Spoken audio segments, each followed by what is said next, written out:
أعوذ بالله السميع العليم وبوجهه الكريم وسلطانه القديم من الشيطان الرجيم.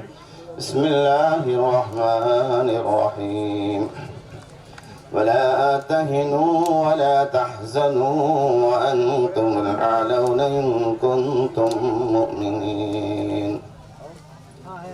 حضرات، سب سے پہلے میں آپ تمام حضرات کو عید الفطر کی مبارکباد پیش کرتا ہوں اور دعا گو ہوں کہ اللہ رب العالمین ہم تمام لوگوں کو یہ دین بار بار نصیب فرماتا رہے۔ اللہ رب العالمین ہم سب کو صحت و عافیت کے ساتھ ایمان کے ساتھ اللہ رب العالمین یہ ماہ مبارک ہمیں زندگی میں بار بار نصیب فرماتا رہے۔ حضرات، اللہ کا بہت بڑا احسان ہے کہ اس نے ہمیں یہ خوشی کا دن دکھایا۔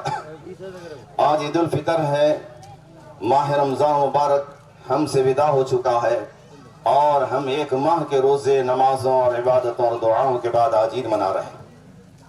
روزے کے ذریعے اللہ رب العالمین نے ہمیں بھوک اور پیاس کا احساس کرنے کی توفیق نصیب فرمائی۔ غربا اور مساکین کے تکلیف کو سمجھنے کا ہمیں موقع عنایت کیا گیا۔ محترم حضرات، رمضان ہی وہ متبرک مہینہ ہے جس میں رب العالمین نے انسانوں کو اس نعمت سے نوازا جو حقیقت میں اس کی تمام نعمتوں سے افضل اور برتر ہے۔ یہی وہ مبارک مہینہ ہے جس میں قرآن نازل ہوا، راہ دکھائی جس پر چل کر انسان حقیقی کامیابی پر پہنچ سکتا ہے۔ یہ بات جانتے ہیں کہ اللہ رب العالمین نے اپنی بے انتہا شفقت اور مہربانی سے ہماری زندگی بسر کرنے کے بے شمار انتظامات فرمائے۔ ذرا سوچیے تو صحیح کہ ہماری غذا کے لیے جو ایک دانہ زمین سے اگتا ہے اسے عالم وجود میں لانے کے لیے زمین و آسمان کی ساری قوتیں مل کر کس طرح کام کرتی ہیں۔ پھر اس مہربان خدا نے ہماری زندگی کی ضرورتوں کو پورا کرنے کے لیے کیسے کیسے انتظامات پیدا کیے ہیں۔